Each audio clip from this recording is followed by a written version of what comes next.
苏联解体，遗留大批外债，俄罗斯多年苦于还债，直到2017年才脱身。而对中国的还债操作就很不一般。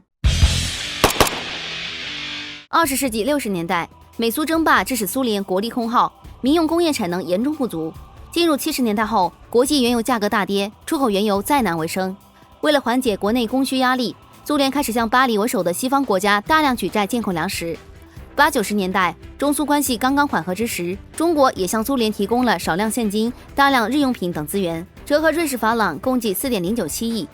直到苏联解体，俄罗斯接手，也接过了所有苏联产生的外债。2006年，石油价格飙升，俄罗斯才有机会大举还债。但是2008年金融危机再次打击到俄罗斯刚刚得以喘息的国内经济。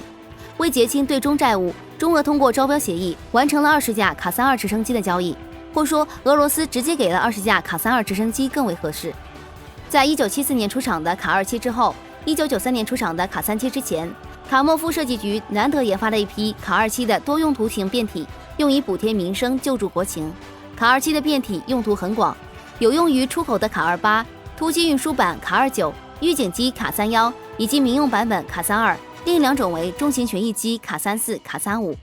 当时卡32对外招标出口的型号为卡32A11BCS。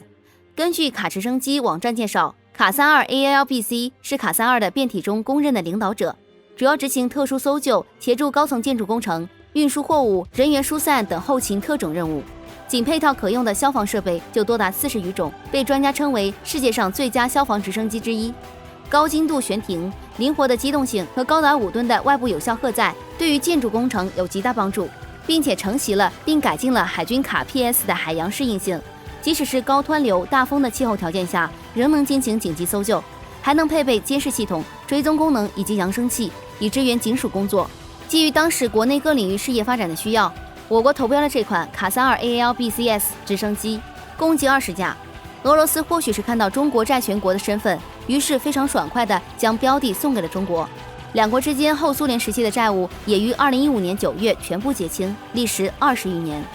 总体而言，这是一笔以物易物的债务关系，都是基于两国当时的生存发展需求而产生的交易款项。其实中苏、中俄之间更为知名的是苏联对中国的军事物资援助，但是这笔交易早在上世纪60年代就已2亿。俄罗斯其实也想尽早交付，只是苦于国内经济实在困难，而且苏联遗留外债款项巨大，直到2017年8月才完全还清所有外债。不过两国之间的物资往来也是良好关系的体现。